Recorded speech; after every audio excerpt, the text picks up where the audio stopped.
In earlier discussions, we've explored complexity and change, two structural forces which change how capital projects behave. Today we examine the third, which is opacity. It's not chaos or incompetence. It's when decision makers believe that they can see everything about the project that they're managing, but really they're seeing a simplified representation, either deliberately or accidentally.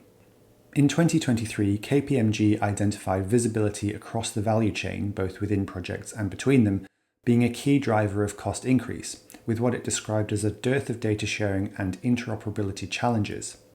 Here are some examples that you'll be familiar with. Information or team siloing, where one team doesn't know what another one is doing. Locally owned project packages reporting as healthy but the whole project being off track. The schedule saying one thing but experience telling you another. And dashboards looking calm while tension on the ground isn't. Opacity does not mean information is missing. It means the wrong picture of reality is being presented. There are a few forms, so let's unpack them. Opacity has two main sources, structural and behavioural opacity. First, structural opacity. Large projects are complex systems operating in uncertain futures, so no matter how capable the team is, some information will always be incomplete.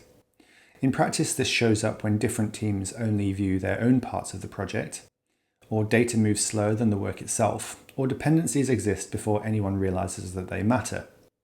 An example of structural opacity is from the UK's High Speed 2 rail project, of which the second phase was cancelled due to spiralling costs. According to the UK National Audit Office, weaknesses in HS2 Limited's risk management approach may also have limited its ability to identify emerging costs. In a sense, the management style blinded the team to new information. That's structural opacity in practice. The second type of opacity is behavioural opacity. This is not about technical uncertainty, but about how people respond to pressure. Incentives, reputation risks, contractual tension, and optimism bias can all discourage early escalation of problems. In practice, this shows up when issues are softened before being reported, uncertainty is described as under control, or teams wait for confirmation before raising concerns.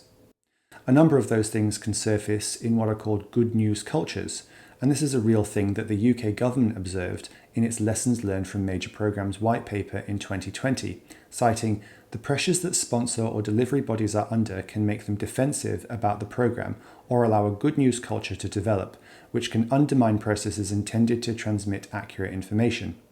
That's not necessarily Machiavellian, but it is behavioural. Both forms of opacity are normal in major projects. The real danger arises when leaders assume visibility is higher than it actually is. Opacity is not always deliberate. Large projects create it naturally through multiple organisations, distributed engineering, and layered or unfamiliar governance.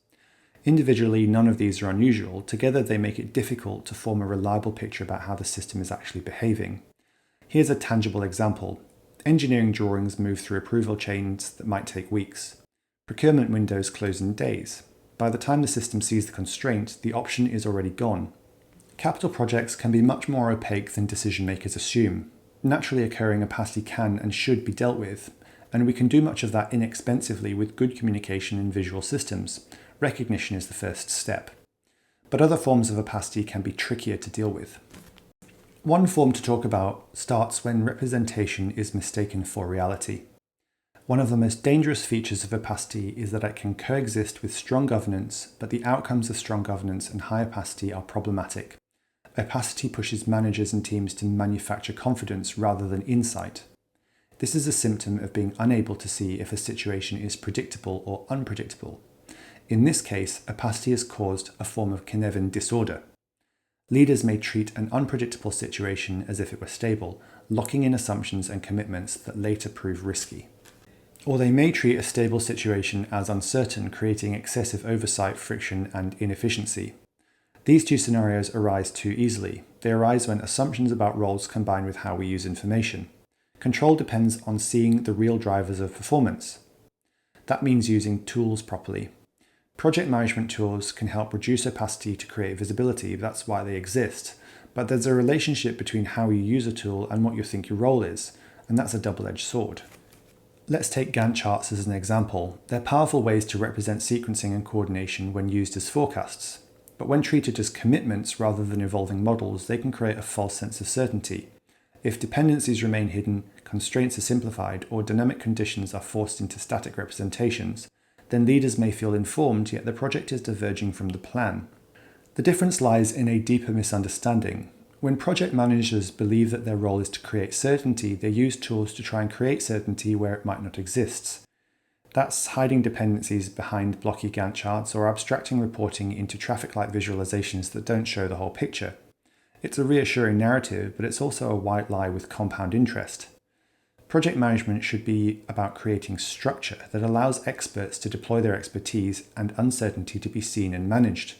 If that's the goal, then the tools flip from being weapons of concealment to flashlights showing the reality of a project. They reveal risk, volatility, and dependency. So who creates certainty? Certainty is created by the experts in the team, not by project management. However, experts creating certainty or teams doing their job is not without its own opacity. One of the most common forms of accidental opacity is siloed information. Expert teams, such as engineering disciplines, understand their own work extremely well. They know what they need to deliver, the risks they face, and the assumptions that they're making, and they know their schedules. Within a team, visibility is often high.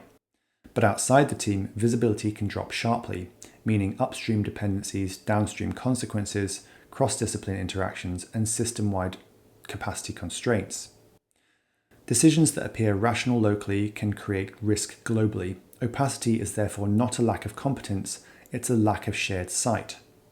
Even when your experts are creating certainty locally, without the structure created by project management and thereby the visibility, information and capability silos remain, and these force assumptions and give rise to risk. Speaking of risk, opacity alters when risks can be seen, when problems can be discovered. When issues are identified early, options are wider, costs are lower, and schedules remain adaptable. When issues are discovered late, responsible choices narrow, financial impact increases, and system stress rises rapidly. Opacity acts as a delay mechanism for truth. By the time the team, management, and leadership fully understands what's happening, the project may already be committed to a path that is difficult or expensive to change. The consequences can be severe. The US retailer Kmart went bankrupt in 2002 due to, among other things, poor risk visibility in an increasingly costly and complex IT project. Opacity creates late, sudden performance shocks. In hindsight, warning signals often existed. They simply were not visible at governance level, or for any of the reasons that we've described already. That means getting rid of opacity early should be a priority for project managers in structuring their projects, and a demand from leadership and team experts. Opacity interacts with complexity and change. Complexity creates unpredictable outcomes. Change alters the decision environment. And opacity determines whether leaders can recognize either of those things happening.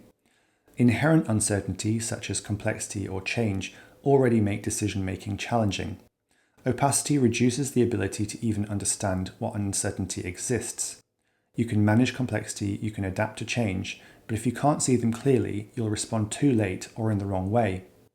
Opacity is therefore the most dangerous of the three forces, but unlike complexity and change, it's often fixable and it's inexpensive to fix. For executives and decision makers, opacity creates a specific set of vulnerabilities. Projects may appear stable because indicators look controlled, or projects are unstable but you can't see why. Hidden dependencies, emerging constraints, or coordination breakdowns may not be visible in governance forums. And perhaps a darker possibility is deliberate opacity, something several of my 200 sources refer to, especially the NEI and Flibiart. Deliberate opacity results in schedules being overly optimistic and risks being ignored. Those aren't the things you want in nuclear energy. Useful questions for leaders are, do we truly observe what's happening, or do we observe what the chart is describing and what we hoped was happening? Am I demanding visibility into what's happening? And who can tell me what I can't see and explain why to me? Realizing a project may be more opaque than you assumed can be uncomfortable, but it's also empowering. Visibility can be engineered, governance can be redesigned, and information pathways can be shortened. The commercial stakes are significant. Hidden risk does not remain hidden forever.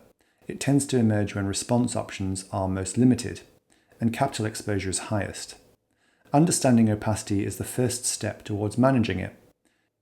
High-performance megaprojects do not eliminate uncertainty, and high-performance project managers do not promise any more certainty than what their expert teams are giving them. They design for visibility and create the structure to make it easy. They align governance cadence with how work is rather than a projection of it. Visibility, the counter to opacity, is a system design decision, and often improving visibility is simpler than expected.